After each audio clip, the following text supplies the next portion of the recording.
Salut, Elie! O deplasare la Sfântul Gheorghe unde nu ne-am simțit foarte bine în precedentele două meciuri jucate apoi. Cum va fi acest meci? Cum vezi tu? Salut, Bogdan! Da, ne-am simțit mai bine cu ei acasă la noi, da.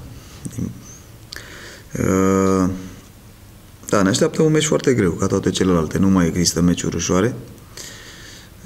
Întâlnim o echipă bună, o echipă care a investit foarte mult, o echipă care are la dispoziție un lot de 35 de jucători, cu dubluri, cu tripluri pe posturi, jucători de calitate, o echipă care este foarte agresivă, cu o densitate foarte mare, o echipă care nu-ți oferă spații și nu-ți dă voie să joci, o echipă care se simte foarte bine pe propriul teren și o echipă care își dorește, bineînțeles, clasarea în primele 6, dar îți dorește să termine cât mai sus.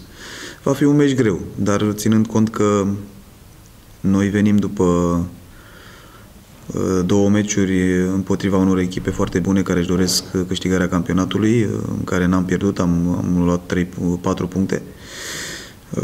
Avem încredere, mergem cu încredere, cu entuziasm și ne dorim să facem un rezultat foarte bun. Probleme medicale, absențe? Avem probleme.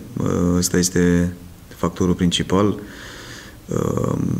Avem multe incertitudini. Avem și suspendați. Din păcate, ne lipsesc jucători importanți, jucători care au jucat meciul trecut. Lipsesc 3-4 titulari. Nu știm dacă vom reuși până la ora meciului să-i recuperăm sau dacă ei vor fi 100%, dar asta este. Și noi avem la dispoziție un lot bun, un lot echilibrat și cei care vor intra, să sperăm că nu vor face simțită lipsa celor care au jucat în meciurile trecute. Faptul că au fost loviți de COVID atât de puternic zilele trecute, săptămânile precedente, îi poate motiva mai mult pe cei de la Sepsi sau să fie un avantaj pentru Academica Câmpie?